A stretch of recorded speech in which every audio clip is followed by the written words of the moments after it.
Good evening and welcome to the Ukraine Brief. I'm Alex Semlinsky. Today marks day 1461. 4 years ago, tomorrow, the Russian army invaded Ukraine. Today, Ukraine continues to defend its sovereignty. And here are the latest stories. Political anger is boiling over in Budapest and Bratislava, countries whose leaders have accused Ukraine of delaying the restart of crude oil deliveries through the Druzhba pipeline. Slovakian Prime Minister Robert Fico has requested to stop emergency electricity supplies to Ukraine on Monday over the dispute. From today, if the Ukrainian side turns to Slovakia with a request for assistance in stabilizing the Ukrainian energy network, it will not receive such assistance. As I stated, this is the first reciprocal step that the Slovakian government is authorized to take without violating any international rules and obligations. Slovakia's opposition has denounced Fico's plan, saying that it will hurt the nation's economy. First of all, such a decision would harm only our country and our state budget revenues. It must be understood that Slovakia supplies electricity to Ukraine for payment. This is not free of charge. And if I am not mistaken, Ukraine is the second largest recipient of electricity that is either produced in Slovakia or transmitted through Slovakia. Any shortfall on Ukraine's side would be replaced by other countries and other suppliers: Romania, Poland, Hungary. Amid the political spat over energy exports, Ukrainian Foreign Minister Andrii Sybiha has called on Slovakia and Hungary to target Moscow with political pressure. Today at the EU Foreign Affairs Council, I reiterated that Hungarian and Slovak ultimatums should be directed only to the Kremlin. These two countries cannot hold the entire EU hostage. We call on both to engage in constructive cooperation and responsible behavior. Ahead of the 4th anniversary of Russia's full-scale invasion, I thanked the EU and our European partners for their strong support that helped us protect all of Europe and our core principles of justice, truth, and freedom.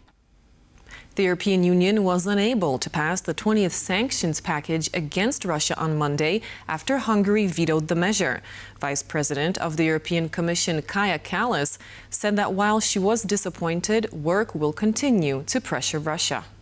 I really regret that we didn't achieve agreement today, considering that tomorrow is the sad anniversary of the start of this war, and we really need to send strong signals to Ukraine that we keep on helping Ukraine, but also putting more pressure on Russia so that this war would stop. President Zelensky's chief of staff, Kyrylo Budanov, told reporters today that while there is no final answer on a leaders' meeting between Ukraine and Russia, a large prisoner of war exchange could take place soon. President Zelensky said today that approximately 7,000 Ukrainians remain in Russian captivity. Will there be a meeting between Putin and Zelensky? I don't know yet. And is this being discussed? Yes, we have raised such questions. So far, there is no final answer. Can we expect a prisoner exchange in the near future? We are working on it. I hope it will happen this week, a significant number, bigger than last year. Russia continues its attacks against Ukraine, killing at least 4 people and injuring another 20 in overnight strikes.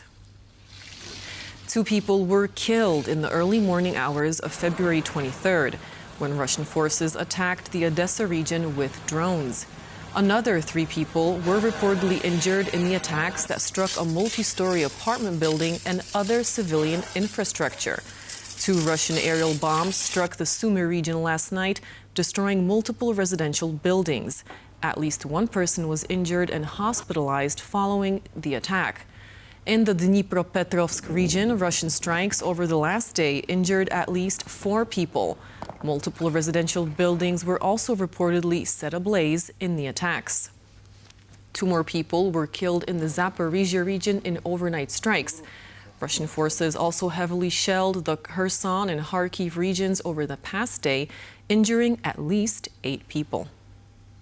Ukraine has mounted a major drone strike deep inside Russia on a key pumping station for the Druzhba oil pipeline, according to Ukraine's SBU security service.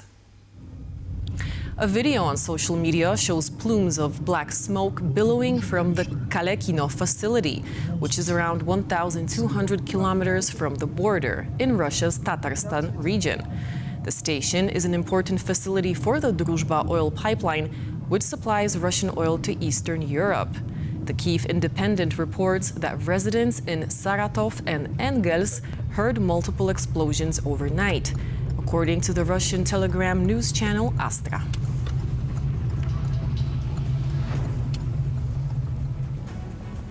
And that's all from Ukraine today.